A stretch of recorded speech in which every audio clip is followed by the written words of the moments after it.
resistors, and these are the two fixed resistor, and this is the variable resistor, and it can be adjusted. The resistance of the resistor can be adjusted. And over here I have the LED. Moving on to here, this is the power transistor used in high voltage circuits, and this is the transistors. Okay, over here we have the electrolytic capacitor, and these two are the ceramic capacitors, and these are the Zener diode, and this is a simple diode. So now I'm going to identify the devices used. First we have the ammeter, which is used to measure the reading of current. Next we have the voltmeter, which is used to measure the reading of voltage. Over here we have the multimeter, which can be used to measure various readings such as the voltage, the resistance, and the current. Over here we have the AC power supply, which supplies AC voltage. Okay, and over here we have the DC power supply, which supplies DC voltage.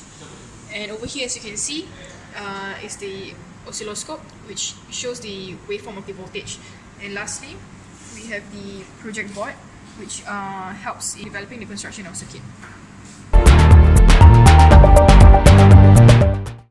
Hi, good morning. Today we are going to conduct an experiment regarding the DC circuit. For this experiment, we were given 6 components. As you can see here on my left, we have the 3 resistors, an LED, a simple diode, and a Zener diode. For the resistors, the 2 on my left will be the fixed resistors. Next to it will be the variable resistors. However, in this experiment, we will only be using the 2 fixed resistors, the LED, and the simple diode. So the diagram given to us consists of a 9-volt DC voltage supply connected in series with a 470 ohms resistor, and over here, as you can see, the LED is connected in parallel to the diode. For the 470 ohms resistor, it is connected in series to the positive terminal of the 9-volt DC voltage supply. Okay, from the diagram, it can be transformed into a schematic diagram, and as you can see, the positive terminal of the battery lies on top and the negative terminal is situated below it. For the LED, there's a long leg and there's a shorter leg.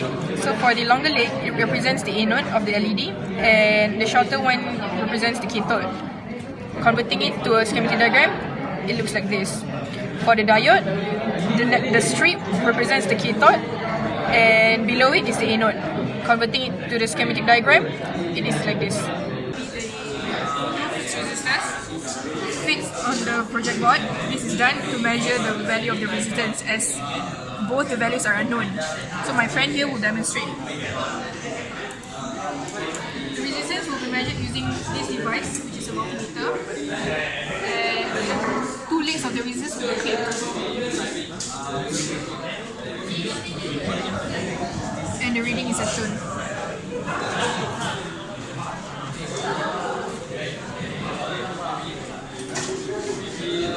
Next, the same procedure will be repeated to measure the resistance for the next resistor. And again, this is the value. Okay, so after measuring using the multimeter, it turns out that this resistor will be used for this experiment, as it holds a value of approximately 470 ohms. Schematic diagram, the components are arranged and fixed on the project board as shown.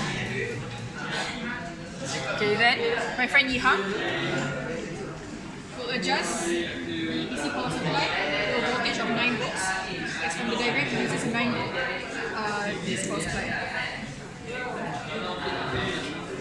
After adjusting, as you can see, this blue wire represents the positive terminal of the battery, and it will be connected to the resistor. And for the red wire, it represents the negative terminal, and it will be connected to the diode. As you can see, the LED lights up. Okay, so when the LED lights up, the voltage across the resistor and the diode will be measured. First, we start with the voltage across the resistor. The multimeter will be used, and the reading is shown. Okay. Next, the voltage across the diode will be measured using the multimeter.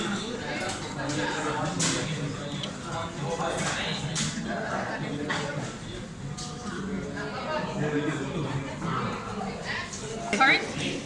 the current circuit now, the direction of the diode is reversed, and as you can see, the LED does not light up. Then the same steps will be repeated, which are measuring the voltage across the resistor and the voltage across the diode. First, the voltage across the resistor.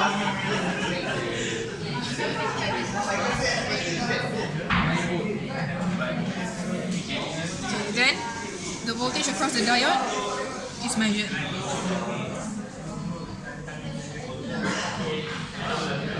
To the schematic diagram.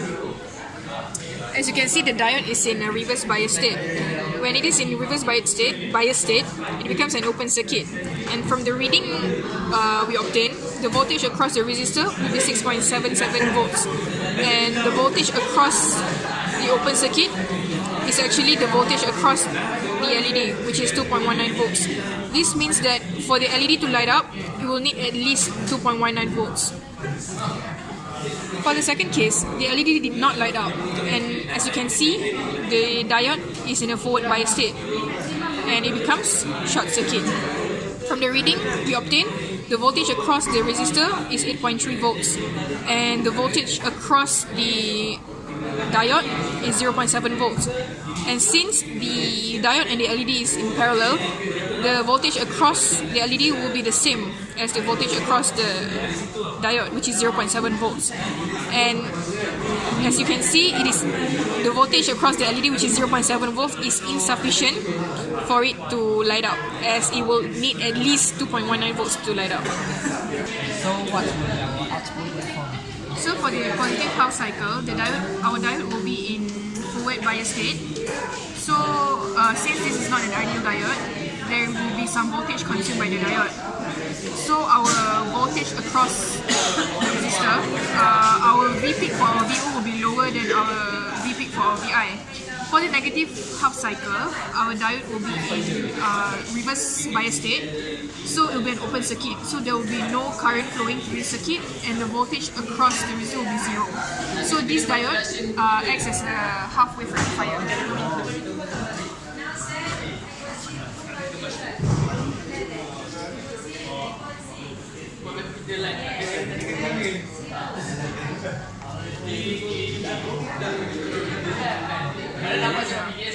So is the waveform like this? Yes, it's like that. It's correct.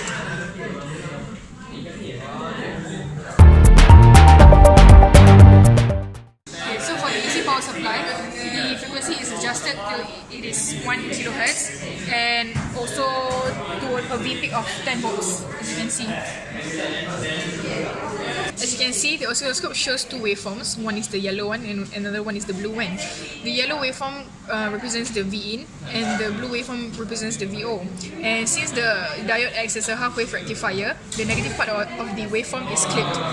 And also, the V peak for the voltage across the diode is lower than the V peak for the input voltage. So now, the value of VRMS and VDC will be measured across the resistor. First will be the value of VDC. The reading is as shown. Okay. Next will be the value for VRMS.